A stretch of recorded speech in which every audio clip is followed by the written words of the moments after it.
Cuando me muera y me tengan que enterrar, como dicen los Caifanes, muy probablemente ahí no terminarán mis problemas, aunque probablemente, aunque lo más probable es que esos problemas se los endosemos o se los endose a otra persona, ¿no?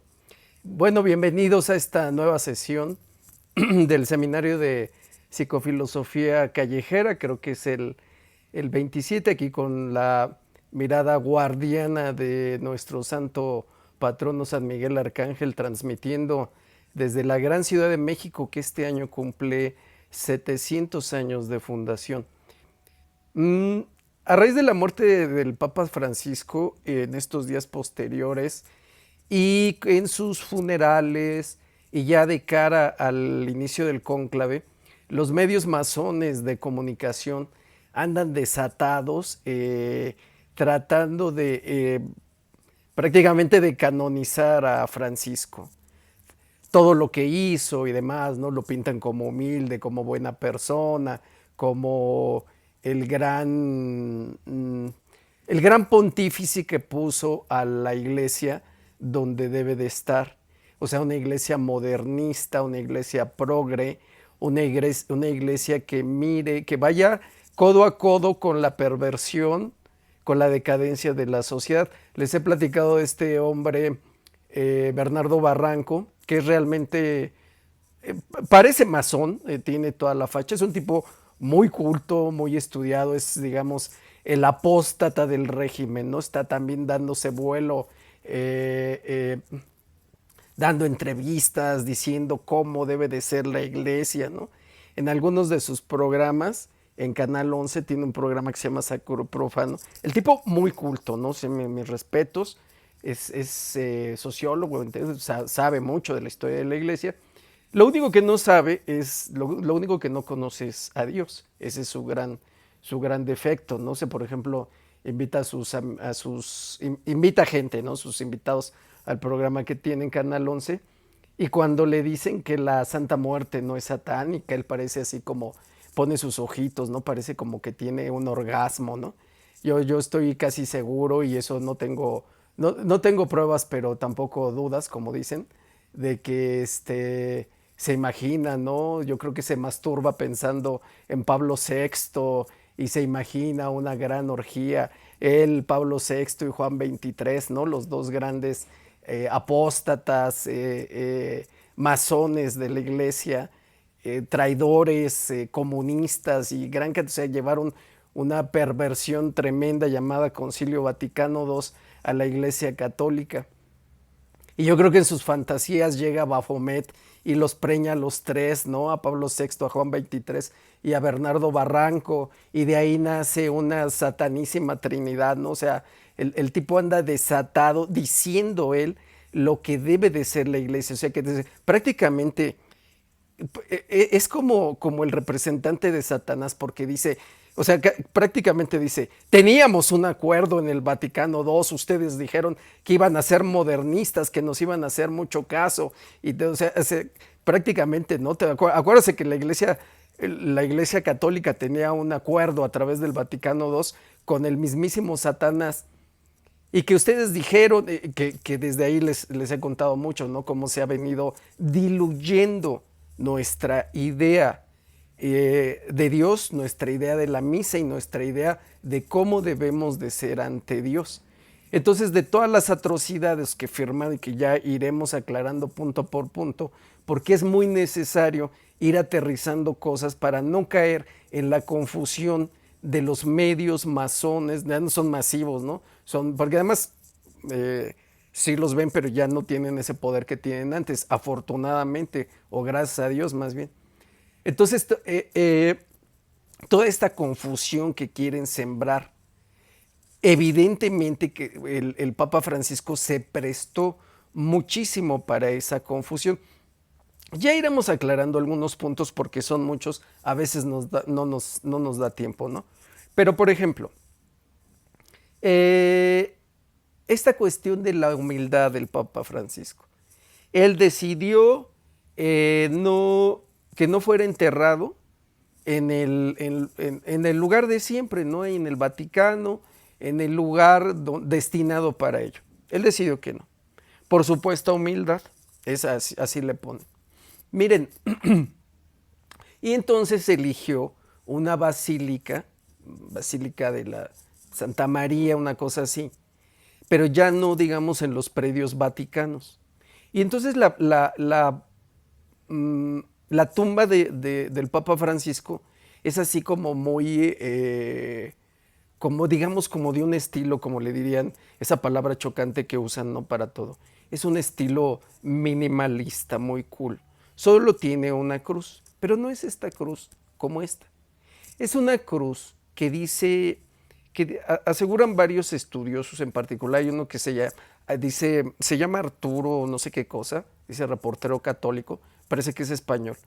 Él asegura que esa cruz, que tiene tiene una cantidad de cosas misteriosas aquí, digamos, en relieve, él asegura que es una cruz que contiene que desde el ocultismo honran a Isis o sí, alguna de estas figuras de la cultura egipcia, y entonces, pero tiene ese significado satánico. Ustedes ven la tumba de Francisco y dicen, sí, qué bárbaro, ¿no? Qué lección de humildad. Y por ahí lo sacan desayunando con la gente en el Vaticano, ¿no? Que él era muy humilde porque desayunaba cafecito y su pan tostado, ¿no? Con mermelada de melocotón, porque le recordaba la mermelada que su abuelita hacía. Miren, es muy importante este análisis que hacemos, el análisis y la reflexión que ustedes puedan hacer en sus respectivas vidas. Miren, otra vez, cuando me muera y me tengan que enterrar, no tengo dónde me entierren. O sea, mucha gente está optando por la cremación porque ya no hay cupo para todos. Es es en verdad un gasto oneroso. Y además, por ejemplo, los que vivimos en la Ciudad de México, trasladarnos hasta allá arriba en la zona de panteones, ¿se acuerdan esa parte hacia allá arriba, hacia Naucalpan, más hacia allá de la FES Acatlán? Pues es bien complicado, ¿no? Es realmente un martirio para los pobres familiares que ya suficiente tienen con su sufrimiento, ¿no? Entonces, miren, si en verdad fuera humilde, o sea, una persona humilde, bueno, pues la entierran en el Panteón de Cuautepec o en el que está atrás de Plaza Aragón, ¿no? Eso sería humildad, ¿no? Aunque yo no estoy seguro de que la humildad pueda venir o sea un sinónimo de pobreza. Ciertamente que la ostentación del que tiene mucho, pero que puede tener, por ejemplo, mucha belleza o mucho conocimiento o igualmente mucho dinero, ¿no? O sea, prácticamente esa humildad se da a veces como en la carencia, pero no es una regla. Entonces, ¿cuánto creen que costaron los funerales del Papa Francisco? No costaron 20,000 pesos. Ciertamente no hubo la ostentosidad de otros funerales, eso es cierto. Pero insisto, no lo enterraron en el Panteón de Cuautepec, ¿no? Eso no es cierto. O sea, cumplir con el capricho, porque él desde el principio no quería saber nada del Vaticano, o sea, él no dormía en el dormitorio asigna. Eso no se me hace como que mucha humildad, porque para acondicionarle las habitaciones, que es por cierto donde se alojan los cardenales en los cónclaves, entre otras cosas, pues eso cuesta dinero. Y para hacer este recorrido de 6 kilómetros del Vaticano a donde el Señor quiso ser enterrado, eso también cuesta dinero. Acuérdense cuánto, imagínense, y no es como rentar un pullman, ¿no? Para ir al Panteón al Parque Memorial o al Panteón de Dolores. Todo eso cuesta dinero.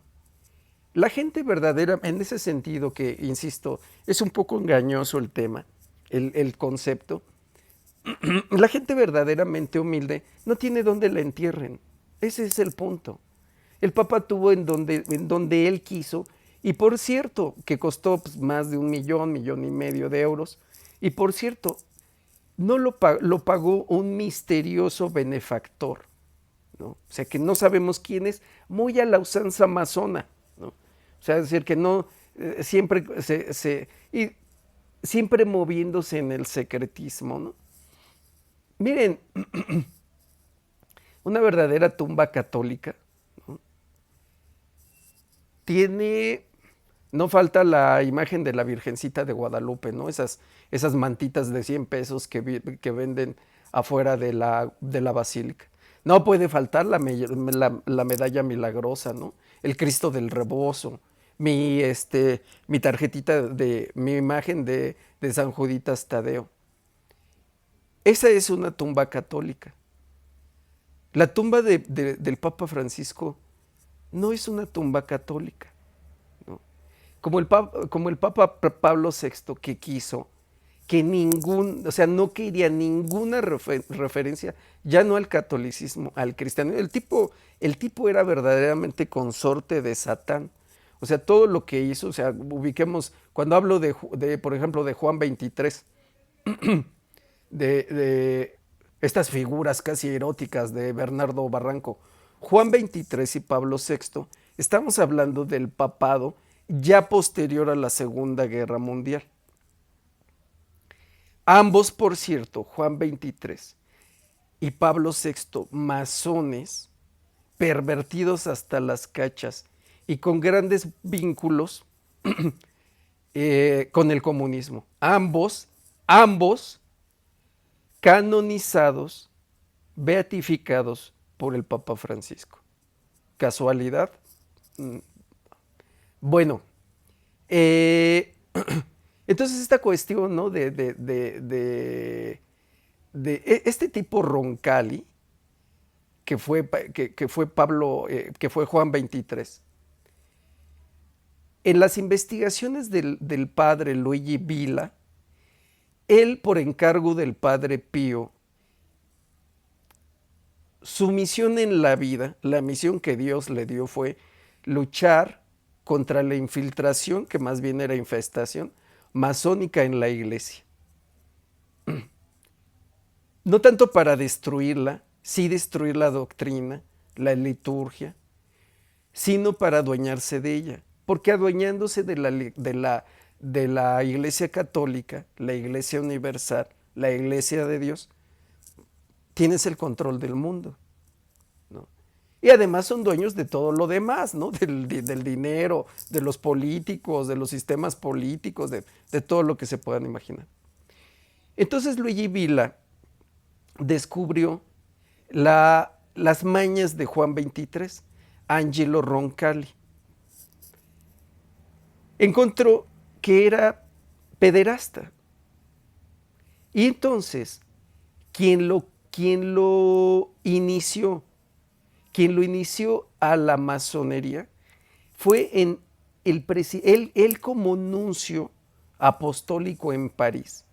Quien lo inició fue el presidente francés, de apellido Auriol, el sustituto, o digamos, sucesor más bien, de Charles de Gaulle después de la Segunda Guerra Mundial.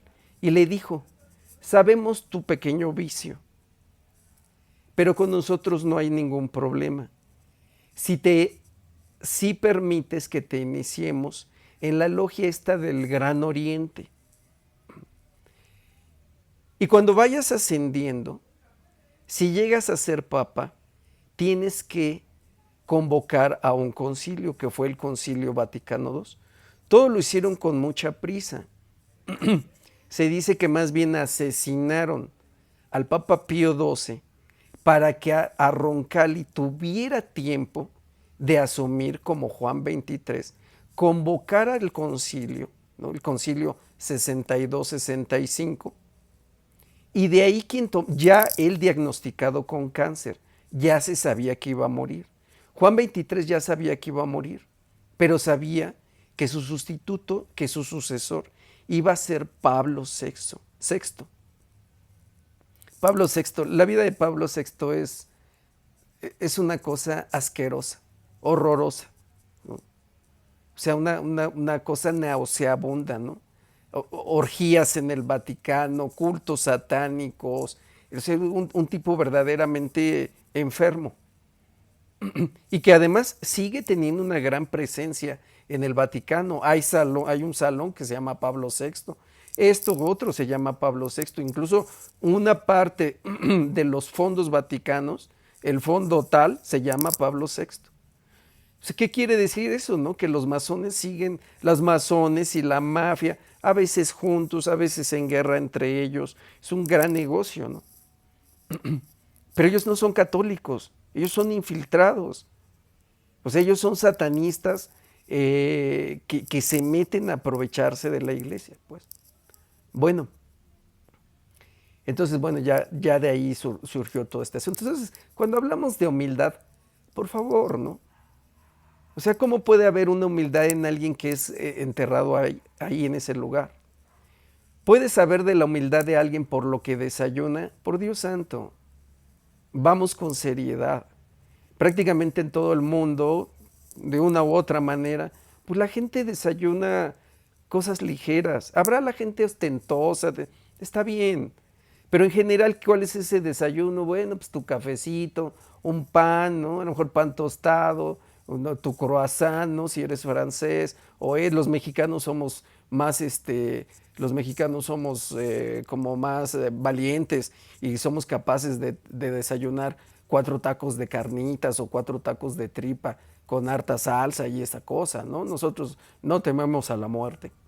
Pero en general ese es el desayuno, o sea, eso era o sea, vamos a hurgar, ¿no? Lo que compró en el tianguis, compró 2 kilos de tomate y 1,5 kilos de papa, ¿no? O, miren esto, como esas cosas, esos conceptos son muy usados por el mal para tratar de pasar como buenos, que es lo que hace Bill Gates. O sea, el tipo dice que no es bueno, siempre habla de ciencia, ¿no? Pero de esa ciencia masona, esa ciencia malévola, o sea, no tiene ningún inconveniente en que los niños cambien de sexo y les mutilen sus genitales y les pongan genitales falsos que nunca van a funcionar. O sea, en esa ciencia sí están de acuerdo, pero en sembrar árboles, en eso no está de acuerdo. Y traen este rollo, ¿no? Del calentamiento global, que evidentemente existe, entonces, pero que ellos usan a conveniencia con otros fines. ¿Cuáles son qué quieren? El dominio total del mundo, sacar a Dios de nuestras vidas, ellos saben que hay un después, adueñarse absolutamente de todo, destruir a la familia. Por ejemplo, véanlo en Netflix o en las pantallas. Hablarán, o sea, habrá películas de cómo la mujer es maltratada, ¿no? Y no se libera hasta que abandona al marido o hasta que abandona a la familia que la estaba explotando. Pero ya ella conoce la felicidad hasta que deja al marido, ¿no? Hasta que o sea, entonces, la felicidad es sinónimo de no tener familia, de no tener marido. Entonces, pero a lo que sí dan la bienvenida y otra vez de estas cuestiones mañosas, ¿no? De esta, digamos, esta retórica mañosa. Es que los migrantes, sí, claro que hay que tenderle la mano al migrante. El problema es cuando llegan 200 migrantes o 500 o 1000 del tren de Aragua o de la Mara Salvatrucha o te llegan 5,000 turcos. Ese es el gran problema. O te llegan 10,000 musulmanes de otro lado. Ese es el gran problema. Y no llegan a integrarse a la sociedad. Entonces, o sea, por un lado, no quieren que nosotros tengamos familia. No quieren que nosotros tengamos religión. No quieren que nosotros tengamos hijos. O sea, por eso traen ese discurso del calentamiento global, porque qué lugar, o sea, qué sitio le vamos a dejar a los niños, ¿no? Y mejor reducir la población. O sea, es una cosa completamente satánica. Pero los musulmanes, eso sí, bienvenidos, ¿no? Y si hablas mal de ellos, esta cosa, ¿no? Que lo trae mucho este régimen que gobierna nuestro querido México, que cualquier cosa eres clasista, eres racista, eres fóbico de algo. O sea, ese es en su corto entendimiento, pero gran capacidad para la maldad y para la codicia y la ambición. Eso es lo único que son capaces de decir. Entonces, en este juego de los conceptos, la humildad, por Dios, ¿no? O sea, no vamos a encontrar esa humildad a partir de que desayuna alguien. O si lo enterró, o si no quiso que lo enterraran aquí. Cuidado con eso. Por ejemplo,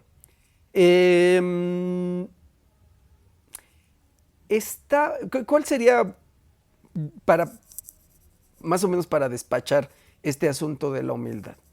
¿Qué sería cuando hablamos de humildad? Humildad es alguien, son varias características, pienso yo, ¿no? Incluso, por supuesto, a ustedes se les ocurrirá mucha, ¿no?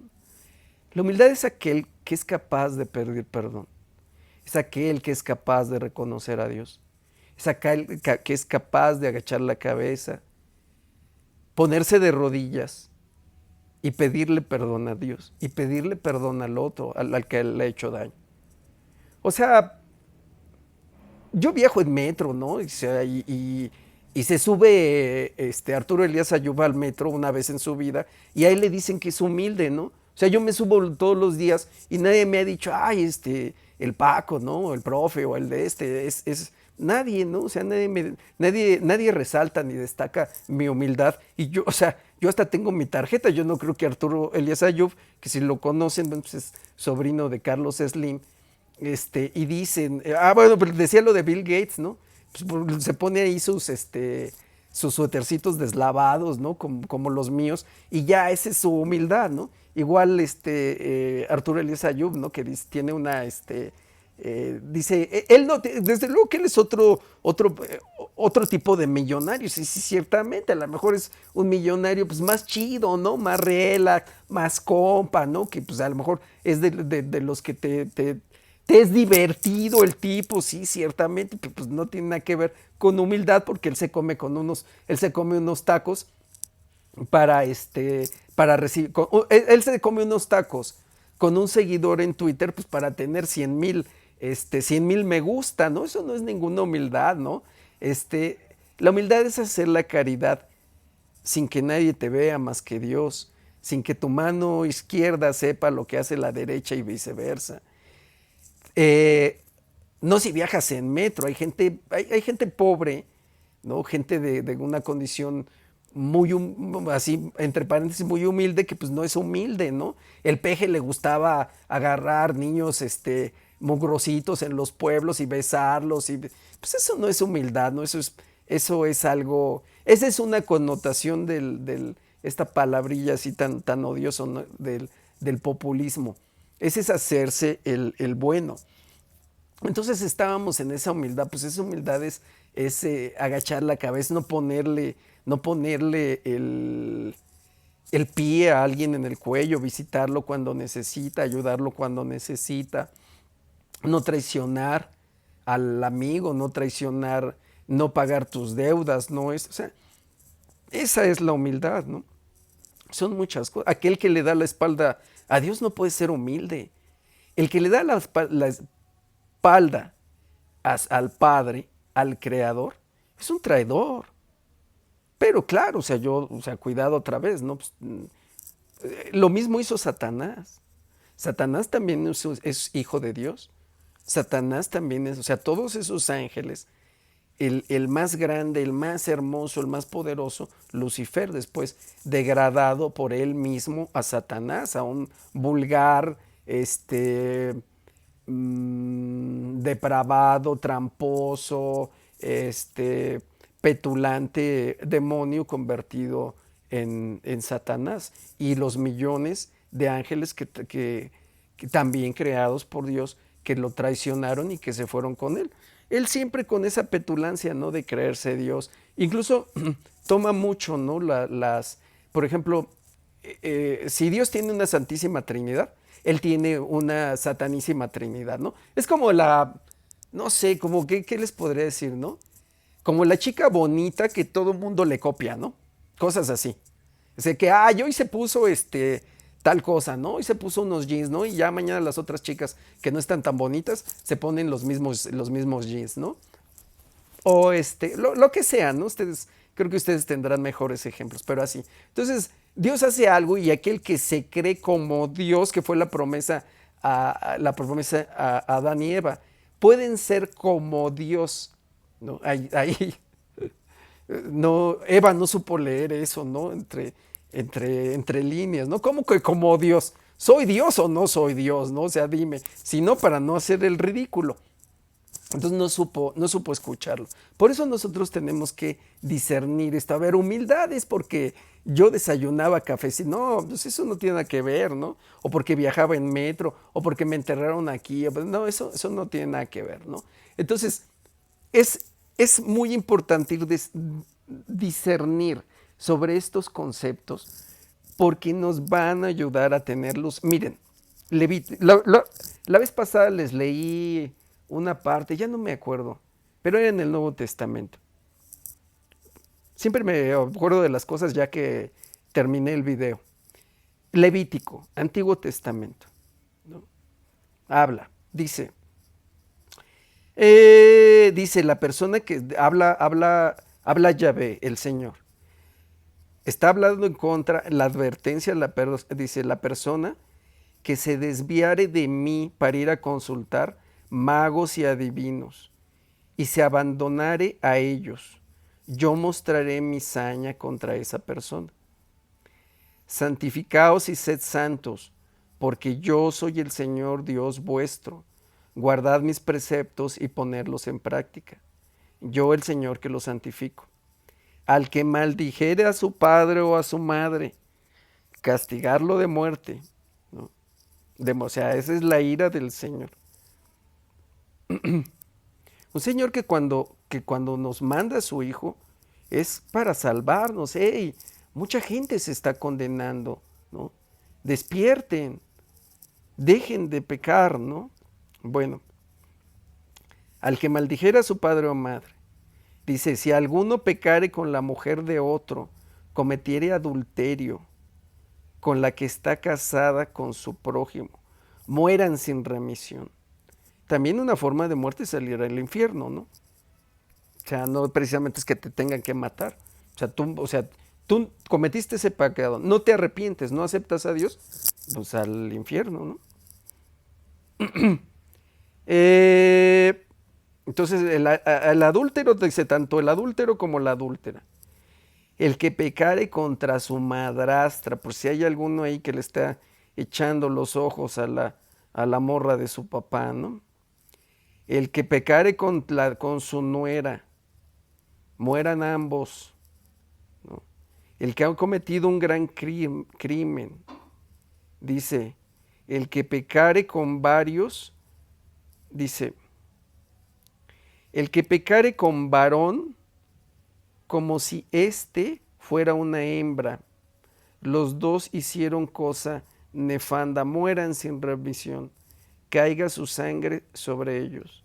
El que teniendo por mujer a la hija se casa después con la madre de ella, comete un crimen enorme. El que pecare con alguna bestia, muera sin remisión. O sea, que son pecados mortales, pues, ¿no? Pecados mortales que te condenan. La mujer que pecare con cualquier bestia, etcétera. Pues esto sí nos pasa mucho a perjudicar, ¿no? Ahora sí que ya nos amolamos. Esa es la ley de Dios. Y no la van a cambiar, no la va a cambiar la UNAM, no la va a cambiar este gobierno, ¿no? Por más que tenga a su apóstata oficial. Y pueden conseguir todos los papas woks y progres y todos los sacerdotes infiltrados, que es lo que han hecho los últimos 70 años, 70, 80 años. Infiltrar los seminarios. Un seminario es, digamos, como, según entiendo, ¿no? Es como la preparación inicial de alguien que quiere ser sacerdote. Todavía no decide ser sacerdote. De hecho, todavía no es, digamos, la formación sacerdotal. Es solo la preparación. Pueden hacer lo que ustedes quieran, pero la ley de Dios no la van a cambiar. dice don Bernardo, pero así, no, oigan, ya habíamos quedado en el Vaticano II, ¿no? Pues de qué estamos hablando, ¿no? Ustedes dijeron y lo firmaron. Entonces, pero no, pero no va a ser así. O sea, primero, pues la iglesia no va a morir. O sea, primero se apaga el sol antes de que la iglesia católica se acabe. Pueden sacar puede haber otro papa satánico, otro papa vicioso, otro papa, pero, pero de todos modos no va a cambiar. O sea, por más que diga don Bernardo Barranco, ¿qué hay que?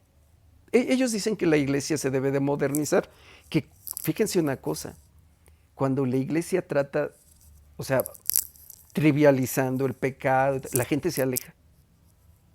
Esa es una cosa que era lo que les contaba la vez pasada. Cuando deshicieron, o sea, cuando en el Novus Ordo Missae, en la nueva liturgia, en la nueva doctrina, todas las religiones son iguales, todos los dioses son los mismos, ¿no? No se crean eso de que existe el demonio, no se crean que existe el infierno, ¿no? No se crean esas cosas. Francisco decía, ¿no? El infierno es un estado del alma, ¿no? Sí, tú, chucha, ¿cómo no? ¿Qué es lo que la iglesia debe de copiar de esta sociedad? O sea, ¿qué hay de esta sociedad que pueda ser un ejemplo? ¿Qué hay? El consumo generalizado de drogas, los trastornos psicológicos generalizados, la depravación, la desigualdad, la decadencia, la amoralidad, el consumismo, ¿no? La apostasía. O sea, exactamente qué rayos debe de tomar la iglesia en estos momentos tan importantes del, de la sociedad. Necesitamos una iglesia que nos ancle, que nos digan, oigan muchachos, por allá no es, ¿eh? Esto sigue siendo pecado. Otra vez, ¿no? Con ese lenguaje. Lo decía en el capítulo anterior. El Papa Francisco no abrió la iglesia a nadie. La iglesia siempre ha estado abierta para todos, especialmente para los pecadores. Dios no vino, Jesucristo, no vino a salvar a los justos, sino vino a salvar a nosotros los pecadores, o sea, a todos. Pero el demonio es muy hábil y trata de meter eso. Ahora, que quieran, tú quieres que te bendigan tu borrachera, o tu adulterio, o tu lujuria, o tus robos. ¿Estás idiota o qué tienes, no? ¿No? Pero la iglesia está abierta y te van a bendecir a ti en la esperanza de que la misericordia de Dios te te permita dejar de pecar. Ese es el asunto, ¿no? Es que Dios me hizo así, no, te hiciste tú así, ¿no? O sea, Dios no te hizo ladrón, Dios no te hizo lujurioso, eso ya fue mérito tuyo. Hay otra de estas triquiñuelas. Cuando estos, y tengan mucho cuidado con eso. Lo he visto de varios obispos. Es que la homosexualidad no es un delito. Caramba, ¿no? Tantos años de estudio para salir con esa idiotez. Se sabe que no es un delito, en otros tiempos lo fue, pero o sea, si yo me echo un pomo de Appleton, ¿no? O de Bacardí, de ese blanco, con su coquita y todo, eso no es pecado, perdón, eso no es delito, pero sí es pecado. O sea, debemos muy bien distinguir de lo que es pecado y de lo que es delito.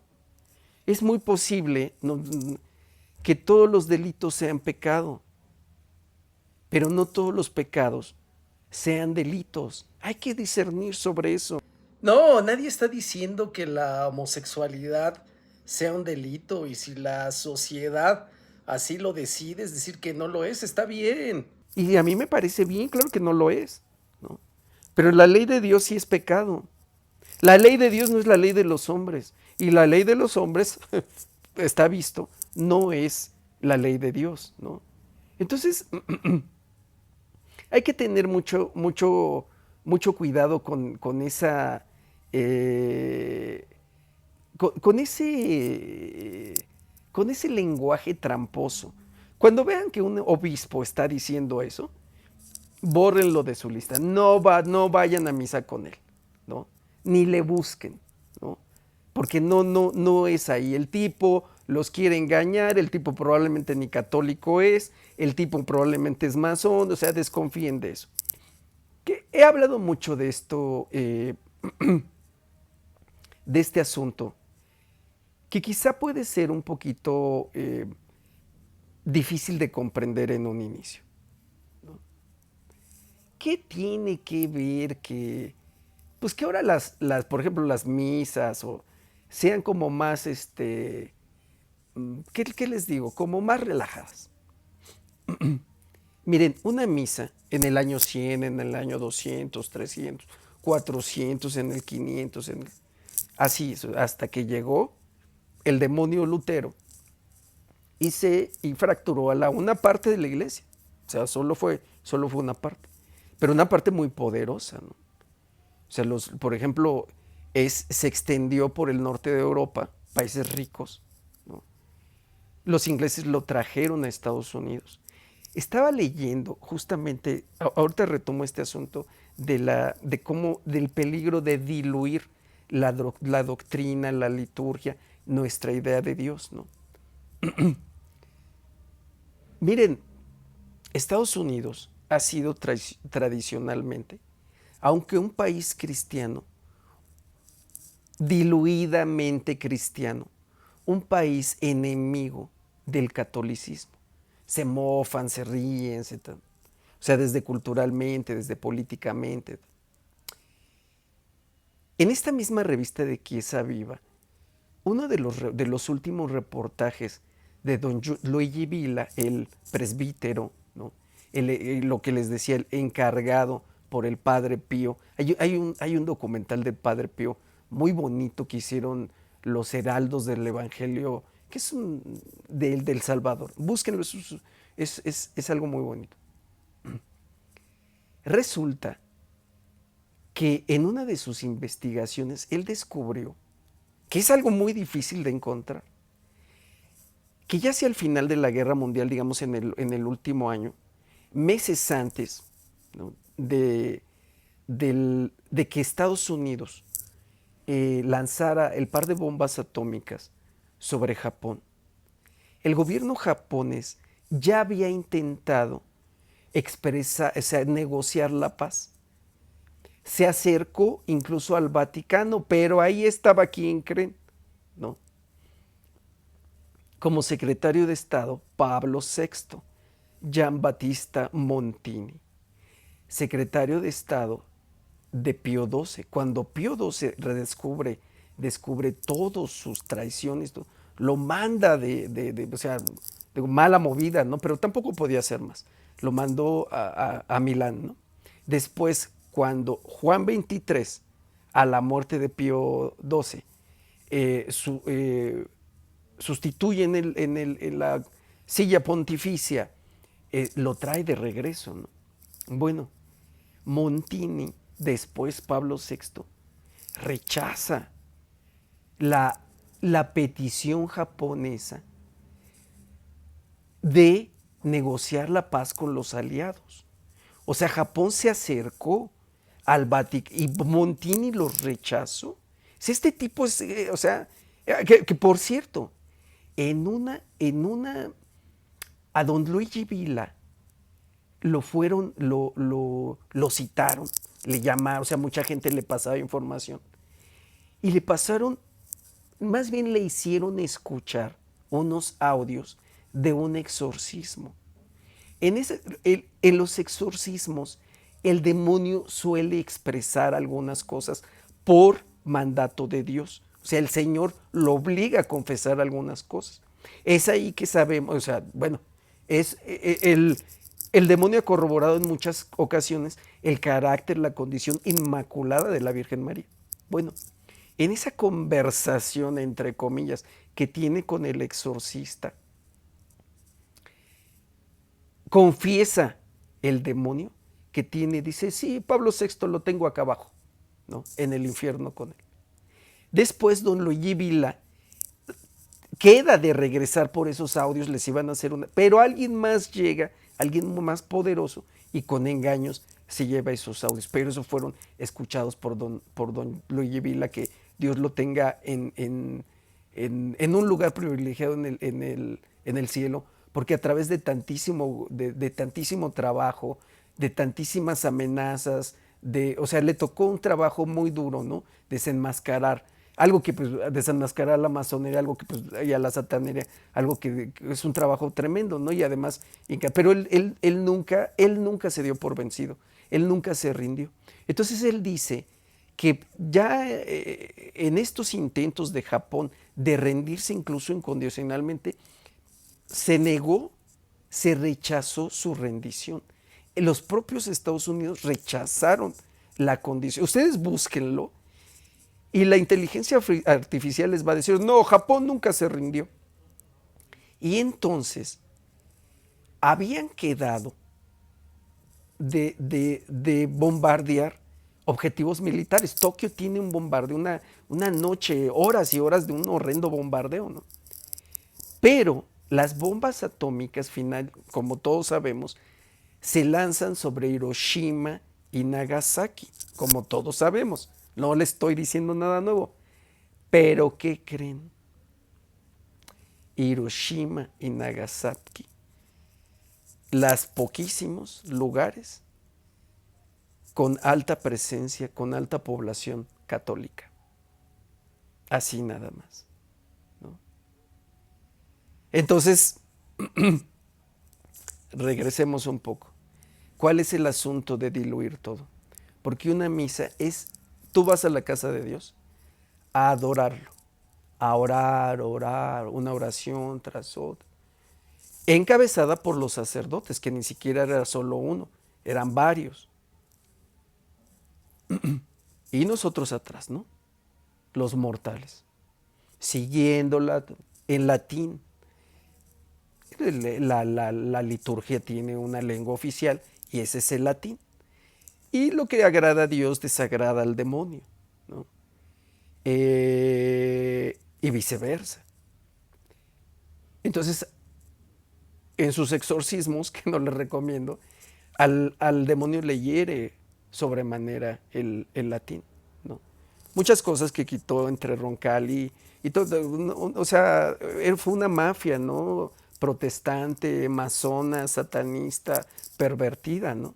Quitaron la misa en latín y diluyeron la liturgia. Hay alguien que se llama el sepulturero de la misa, Aníbal Bugnini.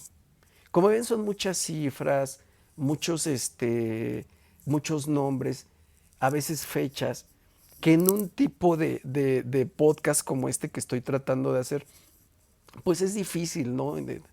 Entonces trato de no llenar de todo eso, o sea, más bien ubicarlos pues en tiempo y espacio, ¿no? E ir poco a poco de ello. Pero ese Bugnini, o sea, una cosa horrorosa, ¿no? Así le dicen, el sepulturero de la misa. Googleenlo, ¿no? El sepulturero de la misa. O sea, y él directamente con los grandes masones en Europa. Y además, lo que iba a cobrar, o sea, no crean que todo esto es gratis, ¿eh? O sea, son enormes fortunas. Todos ellos infiltrados como obispos. O sea, si ustedes se meten de sacerdotes, no manches, o sea, pues si acaso van a llegar a párrocos de la esquina. No van a subir. ¿Quiénes suben? Pues suben, o sea, no.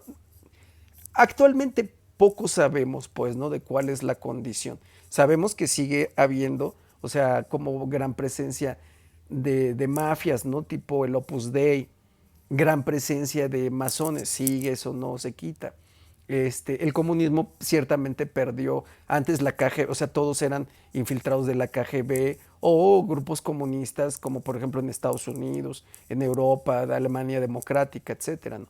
Hoy probablemente la amenaza del comunismo no sea tanto, ¿no? Como la amenaza de las mafias y todo, pero por supuesto que sigue existiendo, ¿no? Eh, entonces, en ese diluir la misa, tú vas, no es lo mismo que tú tengas y hayas sido educado pensando en que Dios es aquel al que tú le debes de rendir devoción, reverencia, amor, respeto, agradecimiento, lealtad, fidelidad, etcétera, a alguien que está como para servirte, ¿no? Como solo al Dios proveedor. Ah, sí me quiere, no, no, no vas a ir a misa, no, hasta el Super Bowl, no, pues que van a jugar los Pumas contra los Bravos de Juárez, ¿no? Etcétera, ese tipo de cosas. Entonces, aquí es muy, o sea, llega de ser una misa muy solemne para convertirse en un asunto en donde el sacerdote se pone a echar un sermón o un pastor, una prédica. Eso no es una oración, eso no cuenta como oración.